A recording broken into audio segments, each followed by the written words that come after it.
Praise the lord. Good morning అండి, అందరూ బాగున్నారా?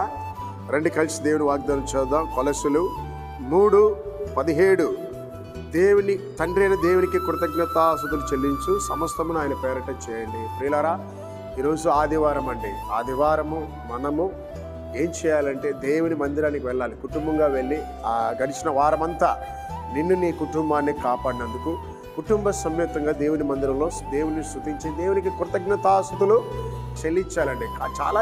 చాలామంది జీవితాల్లో శాపం అలాగనే ఉంది. చర్చికి వెళ్ళినందువల్ల, దేవుని మందిరంలోకి వెళ్ళి ఆరాధించినందువల్ల అనేక సంవత్సరాల నుంచి క్రైస్తవులుగా నువ్వు బ్రతుకుతున్నావు, కానీ నీ జీవితంలో దేవుని ఆశీర్వాదాలు పొందలేకపోతున్నావు. కారణం ఏంటంటే నిర్లక్ష్యం.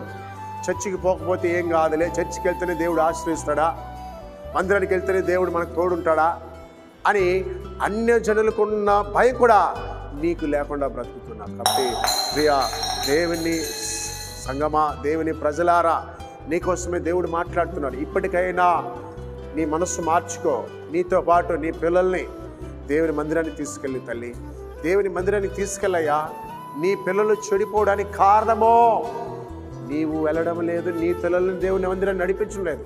దేవుని మందిరానికి వెళ్తే ఏం జరుగుతుందంటే నువ్వు కృతజ్ఞత చెప్తావు, దేవుని మీద దయ ఉంటుంది, దేవుని వాక్యం చేత నీ బ్రతుకు మార్చబడుతుంది. కాబట్టి ఈరోజు కుటుంబ సమేతంగా మీ ప్రాంతాల్లో మీకు ఇచ్చిన దేవుడి సంఘాల్లో వెళ్ళండి, దేవుని ఆరాధించండి. అట్టి కృప దేవుడిచ్చిలాగా ప్రార్థన చేద్దాం. మహాగణుడా, ఈరోజు పరిశుద్ధమైన దినం, ఆదివారం ప్రపంచమంతా కూడా ఆరాధిస్తున్నాను నా ప్రభా. ప్రతి స్థలంలో చక్కగా ఆరాధన జరగాలి నా ప్రభా. అయా అదిగో తండ్రి, గుడ్డివారు అయా కుష్ఠరోగుల్ని మీరు స్వస్థపరిచిన తండ్రి. ఎంతోమందినైనా పాప భూమిలో ఉన్న యవ్వన బిడ్డల్ని రక్షించమని ప్రార్థిస్తున్నాం. ఆకలితో అలమటిస్తున్న బిడ్డలకి ఆహారం దయించిన ప్రభు, రోగుల్ని స్వస్థపరచమని యేసు నామములో ప్రార్థిస్తున్నాం తండ్రి. ఆమేన్.